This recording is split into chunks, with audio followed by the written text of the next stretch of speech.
नमस्कार विद्यार्थी मित्रांनो, मी गायत्री तुम्हा सगळ्यांचं मनापासून स्वागत करते। विद्यार्थी मित्रांनो, परीक्षेच्या दृष्टीनं अत्यंत महत्त्वाचा असलेला टॉपिक जो की अलीकडे भरपूर परीक्षेमध्ये विचारला गेलेला आहे की एखादा संदर्भ आणि त्या संदर्भात ब्रँड ॲम्बॅसेडर म्हणून कोणाची नियुक्ती करण्यात आलेली आहे असा प्रश्न तुम्हाला विचारला जातो।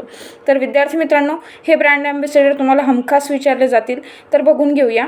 विद्यार्थी मित्रांनो, अलीकडेच चर्चेत आहे 2027ची जनगणना आणि 2027च्या जनगणनेचे ब्रँड ॲम्बॅसेडर आहेत सुदर्शन पटनायक, जे की वाडू कलाकार आहेत आणि 2014मध्ये यांना पद्मश्री पुरस्काराने सन्मानित करण्यात आलेलं आहे।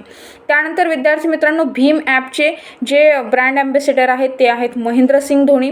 विचारला गेले तर प्रश्न चुकवू नका। त्यानंतर झेड ब्लॅक मैसूर दीप परफ्यूम हाऊस याचे सुद्धा ब्रँड ॲम्बॅसेडर महेंद्रसिंग धोनीच आहे।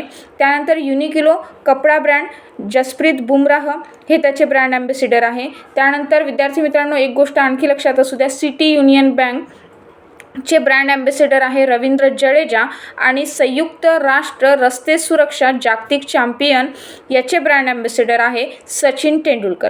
तर विद्यार्थी मित्रांनो, यापैकी कुठलाही ब्रँड ॲम्बॅसेडर आला तर चुकवू नका आणि परीक्षेच्या दृष्टीनं अतिसंभाव्य असलेले हे ब्रँड ॲम्बॅसेडर तुम्हाला विचारले जाऊ शकतात।